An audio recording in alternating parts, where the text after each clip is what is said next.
بنا نلقاه في يومنا يا سادتي يا كرام سيروا لنيل المنى للخير هيا بنا نلقاه في يومنا يا سادتي يا كرام سيروا لنيل المنى سيروا لنيل المنى. بسم الله الرحمن الرحيم الحمد لله رب العالمين وصلى الله على سيدنا محمد وعلى آله وأصحابه الطيبين الطاهرين. We start with the name of Allah. We praise and thank Allah the Exalted for all of the givings He gave, without Allah the Exalted being obligated to give anything.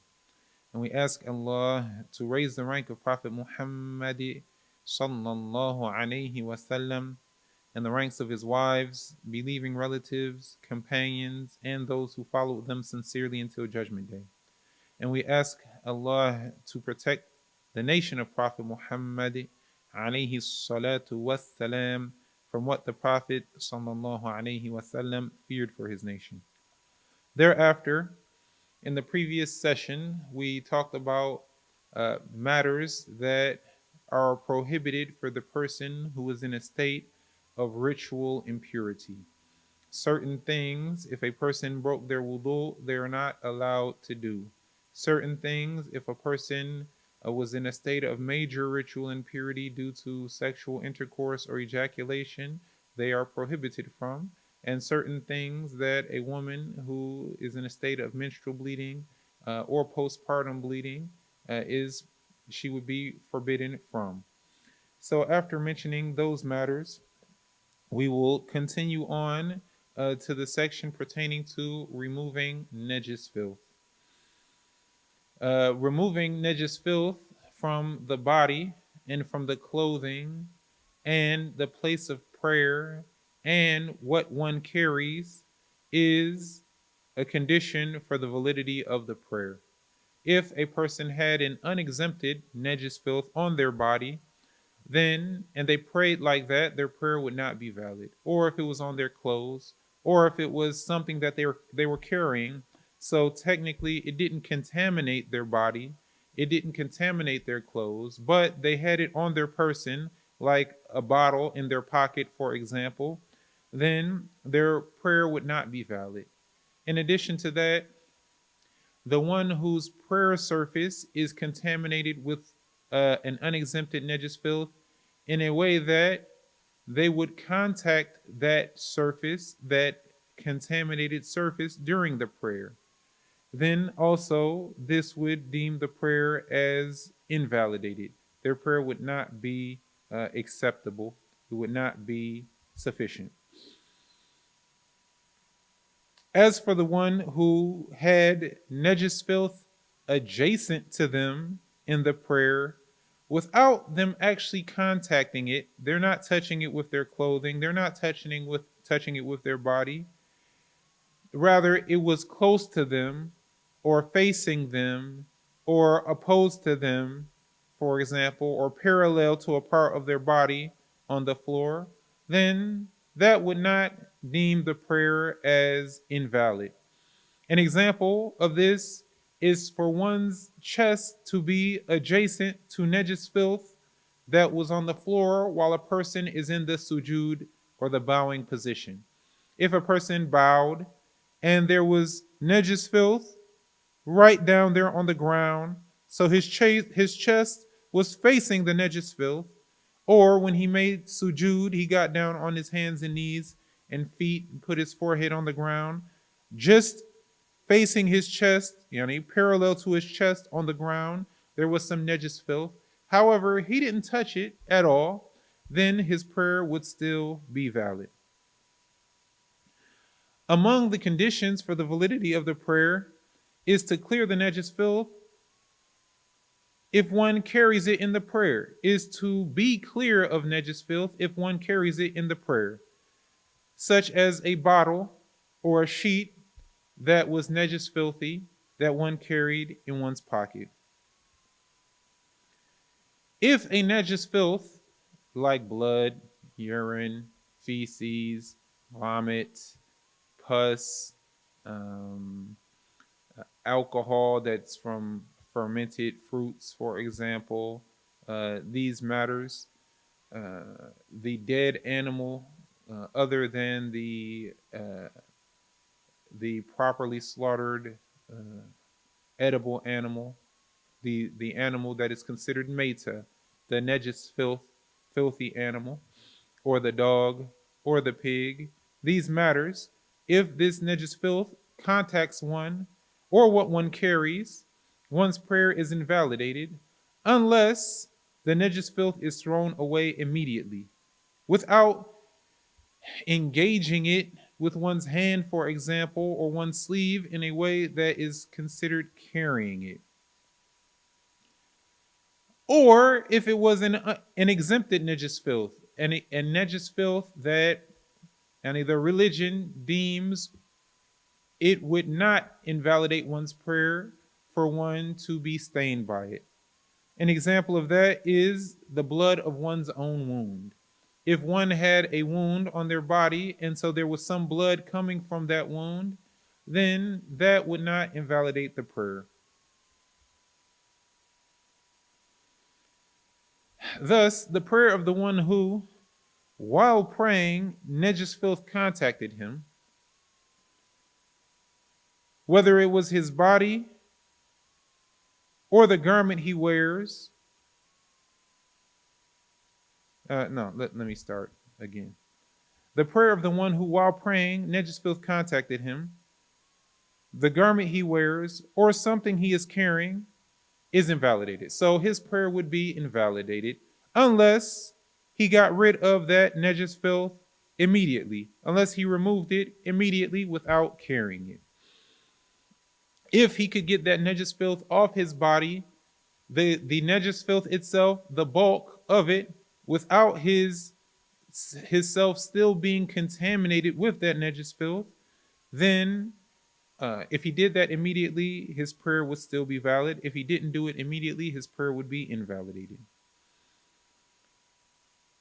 An example of one removing the najis filth immediately in a way that their prayer would not be invalidated is for the najis filth to fall on one's rida.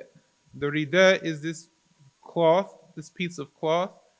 The Muslims, they often put it over their shoulders. They would put it over their shoulders.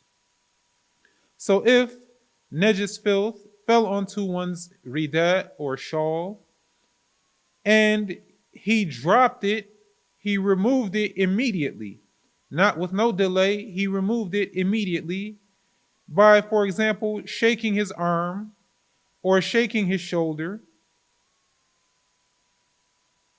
So the ridat fell, then his prayer would not be invalidated. If the najis filth was dry, it was completely dry, not something that had moisture in it. When moist najis touches something, it contaminates it. So if dry najis touches something dry, then it doesn't contaminate it. It doesn't make that other thing, the thing that it touched, considered najis filthy. Yes, if the najis is on something, then that thing is carrying the najis.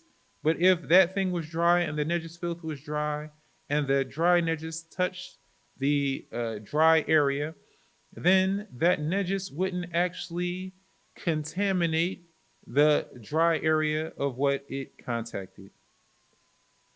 So if the najis filth were dry, he could remove the najis by shaking his hand, shaking his arm, or shaking his shoulder, or by yanking part of his garment, causing the najis filth to fall away. If he were able to do that immediately and all of the najis filth was removed, then his prayer would not be invalidated. However, if he used his sleeve to remove the filth, or he used his hand to remove the filth, then this would be considered carrying it. It would still invalidate the prayer.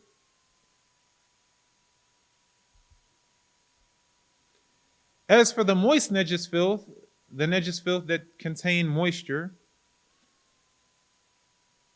if it contacted one's body or one's clothing that they are unable to remove immediately, then the prayer would be invalidated. However, as we mentioned, if it hit one's shawl, for example, if it hit one's shawl, one's rida, and they were able to remove that immediately, the wet najis, it contacted the shawl only. It didn't, for example, penetrate. And then they were able to remove the shawl immediately without actually carrying it. Rather, they could just move their arm or shrug their shoulders, move their shoulders, and then the shawl would fall away. Then this would not deem the prayer invalidated. Excluded from the najis filth whose contact invalidates one's prayer is the blood of one's own wound. This blood doesn't invalidate one's prayer, even if it stained one's clothing. If the blood flowed from the wound and then settled, that is, it stopped, then after settling, it moved to another part of the body, then if it was a small amount of blood, the prayer would not be invalidated. However, a large amount of blood would harm the prayer would be invalidated by it. The pus, which is like this, white or yellowish substance that comes out of some injuries, this also has the judgment of the blood. Likewise, if the pus was mixed with blood, it will have the same judgment of the blood. Or the fluid that is excreted from the wound, sometimes there is a fluid that comes out of the wound that may not be red, for example, or white, it may be clear, for example. This also has the same judgment as the blood, so it does not invalidate the prayer. However, the blood that runs from an inlet that's not due to an injury, like for one to have a nosebleed, but it's not because of an injury, it's not because of a wound, this is not an exempted najis filth. So this would harm the validity of the prayer. Also, a small amount of someone else's blood is exempted if it stained one's clothing or one's body.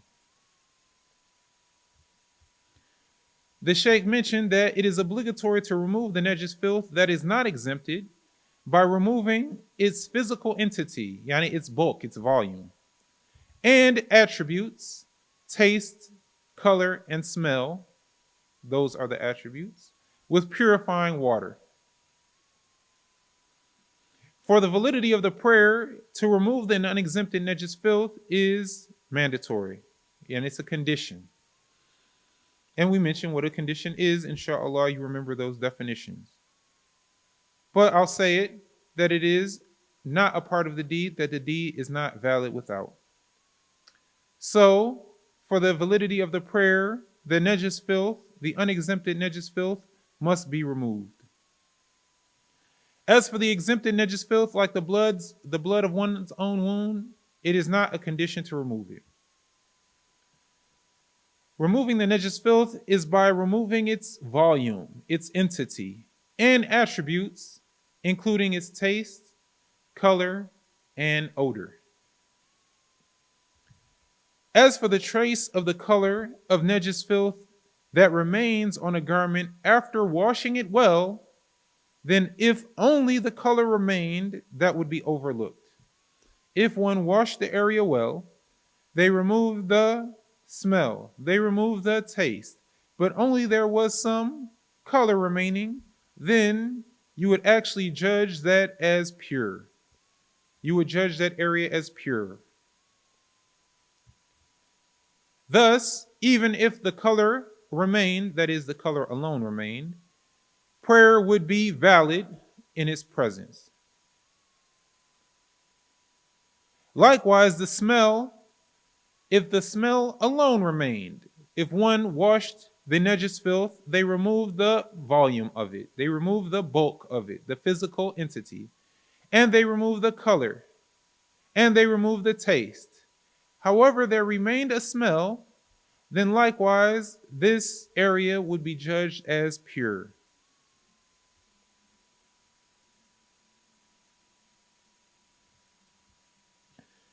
It is understood from what we mentioned, or from what the author mentioned when he said that this purification, yani to remove this najis, would be with purifying water, that najis filth is not removed by mere wind, for example, or by sunlight. The najis filth, its qualities and its bulk might be removed by sunlight and wind. However, the judgment of najis, the judgment of filth would still remain. If someone, for example, urinated outside, and then over a period of time, the wind blew and the sun came and went, and the wind blew and the sun came and went, but it never rained, and no one ever poured water on that area would still be judged as najis filthy. But because the bulk was removed and the qualities were removed, then that would be considered among the undetectable category of najis filth. Thus, to consider it pure, only pouring purifying water upon it would be necessary. To that, the najis filth, which does not have any discernible characteristics, is the najis filth, the color, taste, and odor of which cannot be detected. It doesn't have a bulk or any of these attributes anymore. Rather, the area has the judgment of being najis filthy without being detectable, without the volume or the qualities of the najis being detectable. The area that is contaminated with such a najis filth is purified by merely pouring water over the entire contaminated area one time. As for the najis filth of the dog or the pig, it is removed by washing the najis filthy area 7 times, a minimum 7 times, one of which is mixed with purifying soil. The Sheikh mentioned that the washes which remove the physical entity, the physical bulk of the najis, and its qualities, and its taste, color, and smell, are deemed one wash even if they were numerous. The dog and the pig, the judgment is that their whole body is najis.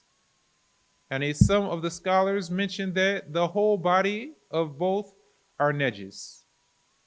And they're not just their urine, not just their feces, not just their blood, but also their skin, also their saliva, also their hair, also their mucus.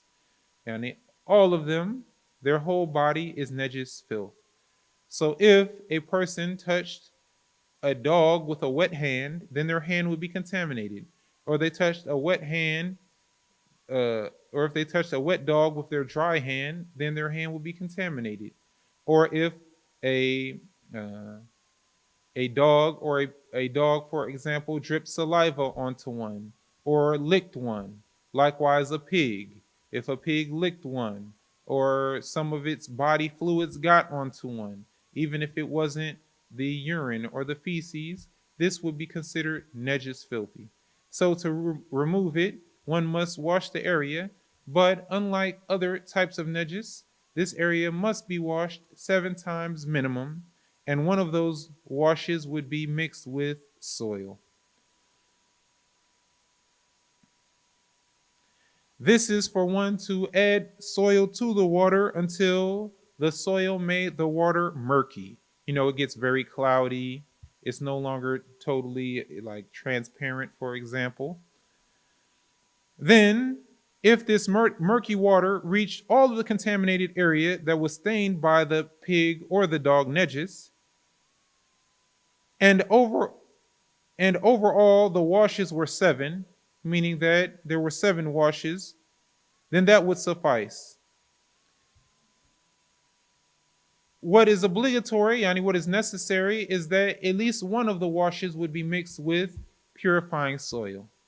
However, if all of the washes were mixed with purifying soil, this would also be acceptable.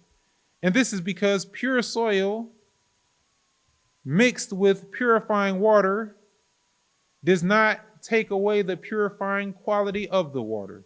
Rather, if you have purifying water and soil is mixed to it, that water would remain purifying. This is keeping in mind that the washes needed to remove the bulk and attributes are considered one wash. So if, for example, someone got dog feces on their shoe, especially if they stepped in it, usually if you just pour a little water on that, it doesn't just go away. You need to exert some effort to get it out, especially if you have the type of shoes that have the soles that have grooves in them and things like that. You have to exert some effort to get that out. Either you're going to use a high power hose to spray it off with a bunch of pressure, or you're going to use like a towel, paper towel, or you're going to use a stick or whatever to get it off. And then even when you get that off, even when you get most of it off, there might still be some staining and some smell. And of course, you're not going to want to try to taste that before you feel comfortable that it's all removed and pure. So you want to get rid of that staining. You want to get rid of that smell. You want to wash it thoroughly. So that might take more than one wash. That might take 4 washes, 7 washes, 10 washes. It depends on the situation. However many washes that it takes for one to remove the physical entity, the bulk of that najis filth, and its qualities of taste, color, and smell, all of those washes would be considered the first wash. So even if it took 5 minutes for one to get that filth off, now they would consider that the end of wash number 1. And then the following 6 washes, because overall he needs to do 7, would be easy just by pouring water over that spot. But of course, one of those washes needs to be mixed, at least one of those washes needs to be mixed with purifying soil. In the case of using little water, an amount of water that is considered less than 2 qullah, it is required to pour the water on the najis filth. 2 qullah is approximately 190 liters or 198 liters. It's close to this. It's in this ballpark.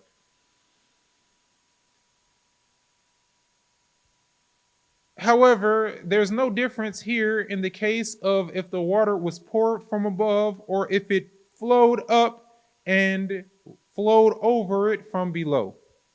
As long as that water, it flows over the stained area. However, as you may know, if the najis filth was brought to and contacted an amount of water that was less than 2 qullah, all right, if it contacted an amount of water that was less than 2 qullah, like still water in a bucket, for example, then this would contaminate that water. This najis filth, unexempted najis filth, would contaminate that water. So thus all of that water would afterwards be considered najis filthy. So it wouldn't be sufficient. It wouldn't be acceptable or valid for removing najis filth, nor for removing ritual impurity, because you don't remove najis with najis, And for the validity of removing ritual impurity, the water needs to be pure and purifying, not used nor najis filthy water. Inshallah, everything was clear. May Allah the Exalted guide us to the acceptable deeds and make us among those who take purification very seriously and learn all of its rules and necessary details so that we can make sure that we have purity in our bodies, in our clothing, and in our places of worship, and that we know how to exact in our places of prayer, and that we know exactly how to remove the najis and do it properly with patience and wisdom, so that our deeds, our prayer, and other than that would be accepted by Allah the Exalted. May Allah the Exalted give us purity of intention and accept our deeds from us. Ameen. Walhamdulillah wa sallallahu ala sayyidina Muhammadin wa ala alihi wa ashabihi at-tayyibin at-tahirin. لا إله إلا الله اللهم صل على سيدنا محمد وعلى آله وصحبه وسلم. السلام عليكم ورحمة الله وبركاته. قلوبنا هامت بذكر الله الله الله الله. قلوبنا هامت بذكر الله الله الله الله. قلوبنا هامت بذكر الله الله الله الله. قلوبنا الله يا الله يا الله يا الله الله يا الله يا الله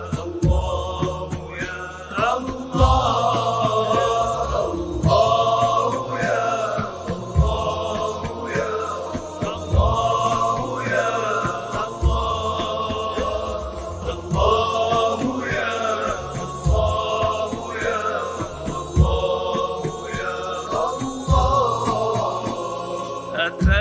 أتيناك بالفقر يا ذا الغنى وأنت الذي لم تزل محسنا.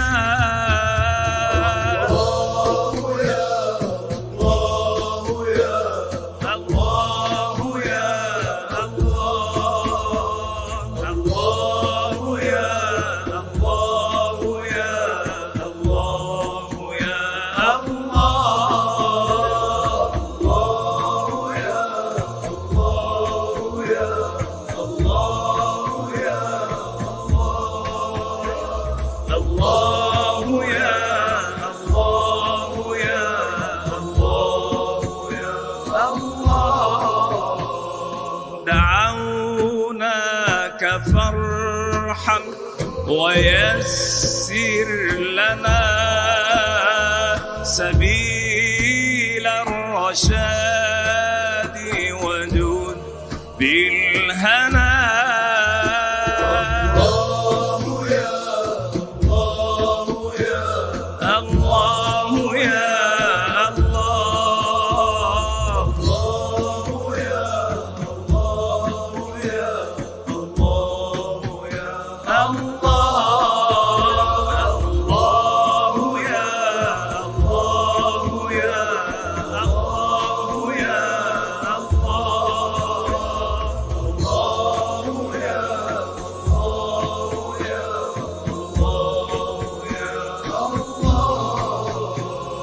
أزل كربنا فالعنا قد دنا. أزل كربنا فالعنا قد دنا. أنلنا المنى أغننا واحمنا. الله يا الله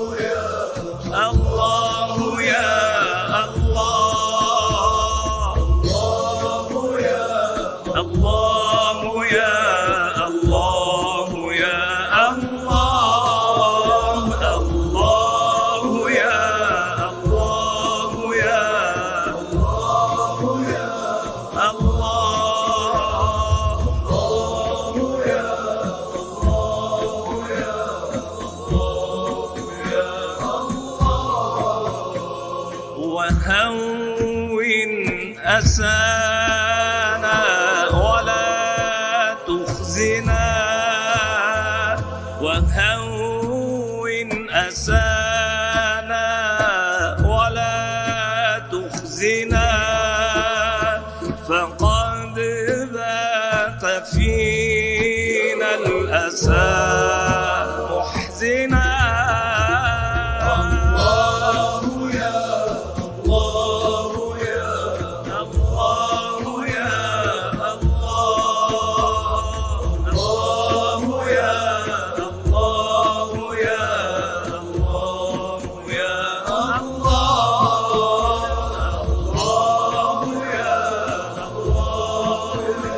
الله يا الله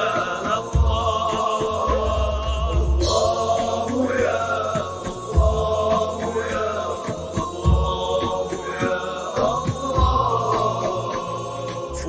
فؤادي اغتنى بالهدى واعتنى، فؤادي اغتنى بالهدى واعتنى، ولكن ظهري بحمل حنى.